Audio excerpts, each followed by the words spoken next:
ఇంతమంది వక్తలు అత్యద్భుతంగా మాట్లాడిన తర్వాత నేను ఏమని మాట్లాడను, ఎక్కడి నుంచి మొదలుపెట్టాను, ఆ మహాతల్లి మహానటి గురించి నాకు తెలిసింది చాలా తక్కువ. దాన్ని ఎట్లా నేను ఆవిష్కరించను అనే ఇందాక నుంచి మీమాంసలో ఉన్నాను. నిజంగా కూడా చాలా కష్టం. కానీ ఆవిడ గురించి మాటలు మాట్లాడే కంటే చేతల్లో ఇలా చూపించుకునే అదృష్టం నాకు లభించినందుకు దీనికి కారణమైనటువంటి ప్రతి ఒక్కరికి శిరస్సు వచ్చే హృదయపూర్వక నమస్కరిస్తున్నాను. బట్ ఆవిడతోటి నాకు అనుబంధం ఉంది అని చెప్పుకోవటం అన్నది నాకు చాలా సంతోషంగా గర్వంగా అనిపిస్తుంది.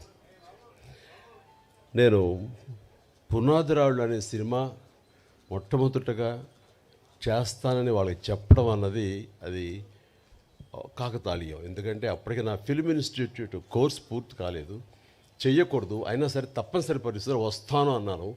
అది 1978 ఫిబ్రవరి మంత్, మార్చి రాబోతుందో. అక్కడ ఎవరు ఉంటారంటే అప్పట్లో ఆర్టిస్టులు ఎవరో కూడా నాకు తెలియదు. 4 కుర్రవాళ్ళు, నరసింహరాజు హీరోగా ఉంటాడు, నువ్వు అందులో 5లో ఒకడివి. అక్కడికి వెళ్ళిన తర్వాత నెమ్మదిగా ట్రైన్ ఎక్కి రాజమండ్రి వెళ్తుంటే షూటింగ్ సమయంలో నువ్వెవరితో యాక్ట్ చేస్తావో తెలుసా అన్నారు.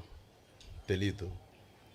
మహానటి సావిత్రి గారు ఉన్నారు, ఆవిడ కాంబినేషన్ నటిస్తున్నావు అనేసరికి ఒక్కసారి ఒళ్ళు జలధరించింది. వాళ్ళు నాకు ఎందుకు చెప్పలేదో ఏమో నాకు తెలియదు, కానీ ఇది నిజం అన్నట్లుగా అవాక్య వింటే ఎస్. ఆవిడ రాజమండ్రి పంచవటి హోటల్ ఉండేది అప్పట్లో. ఆ పంచవటి హోటల్లో రూమ్లో సేద తీరుతున్నారు. రండి పరిచయం చేస్తామని నన్ను తీసుకువెళ్ళారు. ఆవిడని చూడగానే అసలు అవాక్కైపోయాను, నోట మాట్లాడలేదు.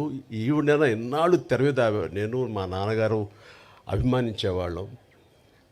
ఆవిడ్ని ఎంతగానో అలా చూసేవాడిని, ఏమీ మాట్లాడలేదు. నీ పేరేంటి బాబు అని అంటే అది అన్నాను. ఎందుకంటే ప్రసాద్ నుంచి చిరంజీవిగా మారిన 1వ రోజో 2వ రోజు అది రాజమండ్రికి బయలుదేరడానికి దారిలో అనుకున్నాను ఆ పేరు ఇక మీద చెప్పాలని. చిరంజీవి అన్నాను. శుభం అని అన్నారు. రేపో ఎప్పుడో మనంతా కలిసి నటిస్తామని చెప్పారు. అయిన తర్వాత అక్కడ రాజమండ్రి షూటింగుల్లో వర్షం వచ్చింది. ఫిబ్రవరి మార్చిల్లో వర్షం ఏంటని మీరు అనుకోవచ్చు, అవి మ్యాంగో షవర్స్ అంటారు, మొన్న కూడా వచ్చింది అట్లా. అలాంటి అకాల వర్షం వచ్చింది. ఒక గచ్చుతోటి ఉన్న ఒక హౌసు పంచలో పైన టాప్ రూఫ్ ఉంది, కానీ జల్లు పడుతూ ఉందన్నమాట. అందులో నటించినటువంటి యాక్టర్లు అందరూ రోజారమణి, కవిత, సావిత్రమ్మ గారు, గోకెన్ రామారావు, కొంతమంది ఆర్టిస్టులు వీళ్ళందరూ ఉన్నారు, నరసింహరాజు వీళ్ళందరూ ఉండిన తర్వాత చాలాసేపు వర్షం అలా వస్తూనే ఉంది, ఎవరికి తోయట్లేదు. మీకు తెలుసా ఈ అబ్బాయి చిరంజీవి అని అబ్బాయి డ్యాన్స్ చాలా బాగా వేస్తాడు, సరదాగా చిరంజీవి డ్యాన్స్ ఏమయ్యా అన్నాడు. నేను అడగటం ఆలస్యం, అలానే ముందు రెడీ అయిపోతాను. నా దగ్గర టేప్ రికార్డ్ ఉంటుంది. అప్పట్లో బోనియమ్మనో లేకపోతే ఇలాంటి కొన్ని అబ్బా ఇలాంటి కొన్ని ఇవి ఉన్నాయి, ఇంగ్లీష్ నెంబర్స్, అది వేసుకుని డ్యాన్స్ చేస్తాను. నాకేంటంటే సావిత్రి గారు చూస్తున్నారు, ఇంకా పెద్ద ఉత్సాహం నాకు. అలా చేస్తుండగా ఆ జల్లుకి నా కాలు జారి గబుక్కుని కింద స్లిప్ పడిపోయాను. పడినవాడిని ఆగకుండా అక్కడ నాగుపాము డ్యాన్స్ లాగా చేస్తూ ఏదో అలా చేసేసరికి వాళ్ళందరూ క్లాప్స్ కొట్టారు. ఆవిడ కూడా చాలా సంతోషించి నాకు చాలా బాగా నచ్చావయ్యా అంటూ దగ్గర తీసుకుని ఆవిడ నా భవిష్యత్తులో మంచి యాక్టర్ అవుతావు అని అన్న మాట అంతా ఇంత కాదు. అంతటి మహానటి నోటు వెంబట చాలా మంచి యాక్టర్ అవుతావు, ఎందుకంటే నీలో స్పోర్టినెస్ చూశాను, ఆ తర్వాత కింద పడ్డ తిరిగి డ్యాన్స్ వేయటం అనేది ఆ నేచరు చూశాను, ఇవన్నీ చూస్తుంటే కనుక నీకు మంచి భవిష్యత్తు ఉంటుంది అని ఆ మహాతల్లి చేత అనిపించుకోవడం అనేది నాకు అంతా ఇంత కాదు, 1000 ఏనుగుల బలంగా అనిపించింది.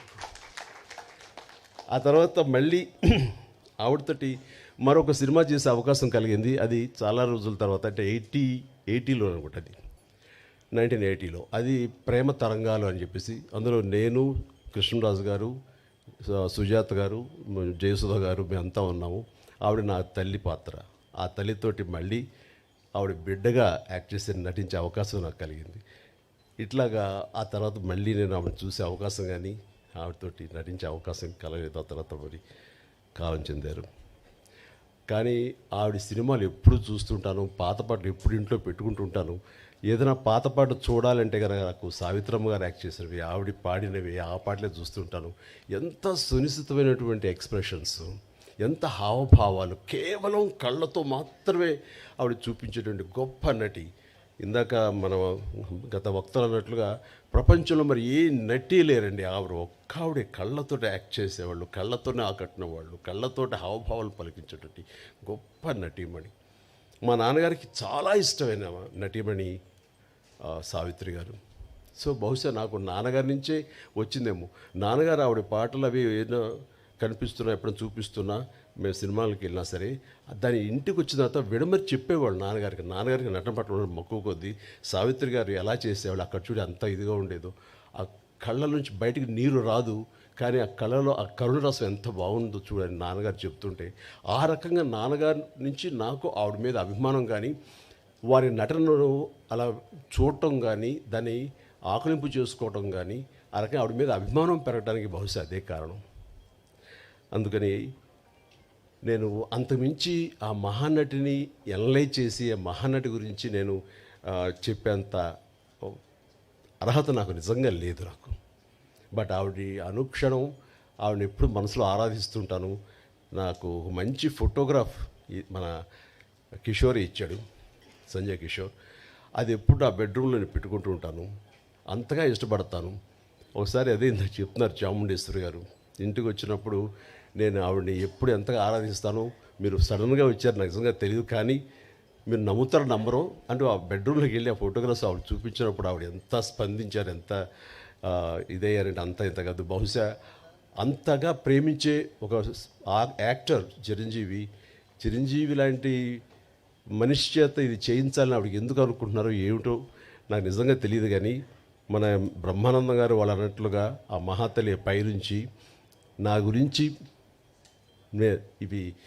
ఈ పుస్తక ఆవిష్కరణ కానీ నా గురించి మరింత యంగర్ జనరేషన్స్కి తెలిసే విధంగా ఆ అవకాశం మళ్ళీ చిరంజీవి ద్వారానే బయట ప్రపంచానికి మళ్ళీ అందరికీ తెలిసేలాగా నేను ఎప్పుడూ చిరంజీవిగానే ఉంటాను. ఆయన మాటలు చాలా బాగా చెప్పారు. నేను చనిపోలేదు, నేను బ్రతికే ఉన్నాను అన్నది చెప్పుకునే ఇది నా ద్వారా లభించినందుకు, నేను దానికి ఒక వారధిగా ఉన్నందుకు నేను చాలా నా జన్మ సార్థకమైందని భావిస్తున్నాను. అలాంటి అవకాశం నాకు ఇచ్చినటువంటి విజయ చాముండేశ్వరి గారికి, గోవిందరావు గారికి నా హృదయపూర్వక ధన్యవాదాలు తెలియజేస్తున్నాను. వారి ఇంటికి వచ్చినప్పుడు చాలా చిన్నగా చేసేద్దామండి, ఎందుకంటే అమ్మకి ప్రకృతి అనేది చాలా ఇష్టం. మీ ఇంట్లో ఎటు చూసి సరే పూల మొక్కలతో చాలా అందంగా ఉంది, ఇలాంటి చోట చేస్తే బాగుంటుంది, మీలాంటి మనసున్న మనుషులు చేస్తే సరిపోతుంది అనుకున్నప్పుడు, అంతటి గొప్ప నటీమణిని, అంతటి వ్యక్తిని ఒక చిన్న చోట చిన్నగా చేయటానికి నాకు అసలు మనస్కరించలేదు. అందుకని కొంచెం టైం తీసుకున్నా సరే ఇంతమందికి ఆవిడ గురించి చెప్పేలాగా అలాంటి ఆయా వక్తలు నేను ఇన్వైట్ చేసి వారి ద్వారా ఆవిడ గొప్ప ఔన్నత్యాన్ని తెలిసేలాగా నా వంతు ప్రయత్నం చేశాను. అందుకని ఇందులో నేను ఆవిడ గురించి ఏమని చెప్పగలను నేను చెప్పలేను. బట్ ఆవిడ గురించి ప్రేమ, నాకు ఒక తల్లి లాంటి ఆవిడ మీద నా ప్రేమ మనసులోనే పదిలంగా దాచుకుంటూ, ఆ మహాతల్లి నాకు తన కూతురైన చాముండేశ్వరి, నా సోదరైన చాముండేశ్వరి ద్వారా నాకు ఈ అవకాశం ఇచ్చిందని భావిస్తూ, ఇది నా జీవితానికి దక్కినటువంటి గొప్ప అమూల్యమైన అవకాశంగా నేను భావిస్తున్నాను. అందుకనే ఒక్కోసారి మాటలు కొరవడిపోతాయి. ఈసారి నిజంగానే నేను మాట్లాడేటప్పుడు మాటలు వెతుక్కుంటున్నాను, దాని కాళ్ళ లోపల తన్నుకొస్తున్నటువంటి ఉద్వేగం.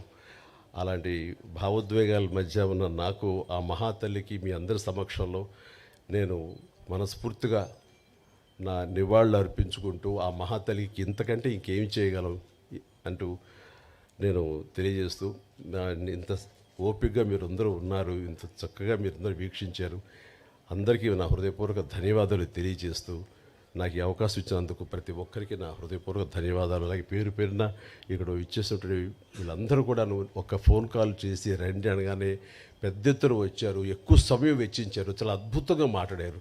వీరందరికీ నా హృదయపూర్వక ధన్యవాదాలు తెలియజేసుకుంటున్నాను. Good night.